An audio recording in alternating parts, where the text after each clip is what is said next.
আগামী 5 ও 6 ফেব্রুয়ারি শুরু হচ্ছে বেঙ্গল গ্লোবাল বিজনেস সামিট 2025।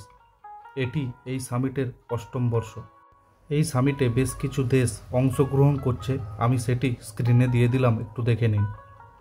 এবং তার আগেই বড়সড় চমক দিল হিডকো। এবার কলকাতা শহরের বুকে হিডকো যা করলো তা দেখে সকলেরই চোখ রীতিমতো ধাঁধিয়ে গিয়েছে।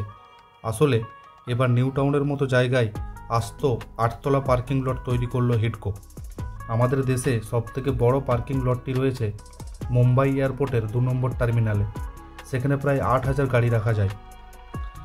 তবে আপনি ঠিকই শুনছেন, সেরকম একটি পার্কিং লট আমাদের নিউ টাউনেই তৈরি হয়ে রেডি।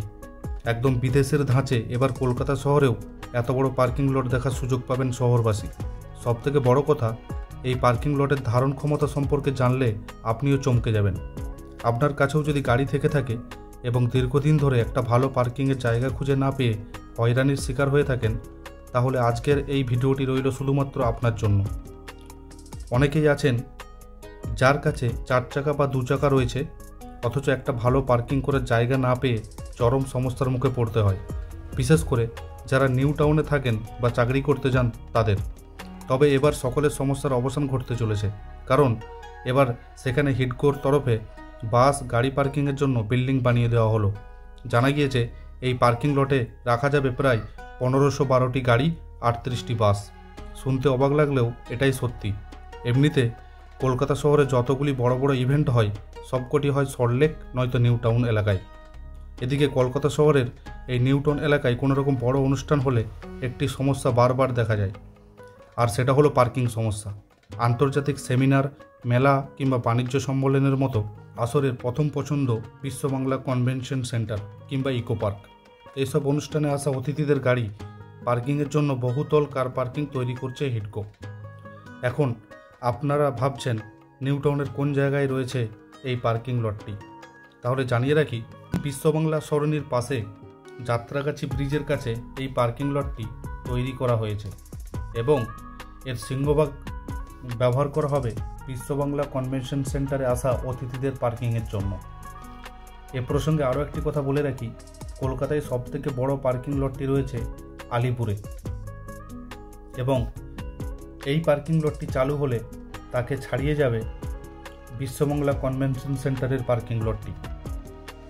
হিডকোর কর্মকর্তাদের সঙ্গে কথা বলে যা জানা গেছে, বিশ্ববাংলা কনভেনশন সেন্টারের সহযোগী হিসাবে এই বহুতল কার পার্কিং লটটি তৈরি করেছে হিডকো। মূল বিল্ডিং তৈরির কাজ শেষ হয়ে গেছে এবং ইলেকট্রিসিটি, রং ও অন্যান্য কাজকর্মও শেষ। নিউ টাউন নারকেল বাগানের কাছে ক্যানাল ব্যাংক রোডে ডিজি ব্লকে 10 তলা বিশিষ্ট রয়েছে বিশ্ববাংলা কনভেনশন সেন্টারটি। সেখানে 2টি বড় অডিটোরিয়াম, 4টি ব্যাঙ্কুয়েট এবং পেছনে রয়েছে 100টি রুমের একটি হোটেলও। তবে সেখানে সব মিলিয়ে 822টি গাড়ি পার্কিংয়ের ব্যবস্থা আছে, ফলে অনেকেই সেখানে গাড়ি রাখতে পারেন না। সেই সমস্যা মিটতে চলেছে এবার। জানা গিয়েছে এই পার্কিং লটটি 8 তলা বিশিষ্ট। প্রতিটি তলে 190টি করে গাড়ি পার্ক করা যাবে। সব মিলিয়ে 1500-রও বেশি গাড়ি পার্কিং এবং 40-এরও বেশি বাস পার্কিং করা যাবে। তবে শুধু গাড়ি পার্কিংও নয়, এখানে চালকদের জন্য রয়েছে ক্যাফেটেরিয়া, রেস্ট রুম, শৌচালয় সবই। এবার এখানে দেখুন, এখানের কাছাকাছি মেট্রো স্টেশনও খুব তাড়াতাড়ি সম্পূর্ণ হবে। এখানের মেট্রো স্টেশনটির নাম দেওয়া হয়েছে বিশ্ববাংলা কনভেনশন সেন্টার। মানে আপনাকে বিশ্ববাংলা গেট, ইকো পার্ক বা ওয়েস্টিন কিংবা বিশ্ববাংলা কনভেনশন সেন্টারে যেতে হলে এই মেট্রো স্টেশনে নামতে হবে। ওই যে দূরে দেখা যাচ্ছে বিশ্ববাংলা গেট, এবং সেখানে কিন্তু কোনো মেট্রো স্টেশন করা হয়নি। এর পরের মেট্রো স্টেশন রয়েছে অ্যাক্সিস মলের কাছে। তো সে যাই হোক, আমি প্রতিটি মেট্রো স্টেশন নিয়ে বিস্তারিত ভিডিও করব এবং কোন মেট্রো স্টেশন থেকে কোন কোন জায়গাগুলি আপনি খুব সহজেই ঘুরে দেখতে পারবেন সেটিও বানিয়ে ফেলব খুব তাড়াতাড়ি। যাত্রাগাছি ফ্লাইওভারের কাছে এই জায়গার কাজটি প্রায় অনেক বছর হলো থমকে আছে। তবে এখন যাত্রাগাছি ফ্লাইওভারের নিচে আমি দেখলাম যে কাজ কিন্তু 90% কমপ্লিট। শুধুমাত্র ফ্লাইওভারের ওপর দিয়ে এই মেট্রো লাইন দুটিকে জোড়ার কাজই বাকি রয়েছে। তো সে যাই হোক, এই কনভেনশন সেন্টারের পাশেই পার্কিং লটটি দেখতেও খুব সুন্দর লাগছে।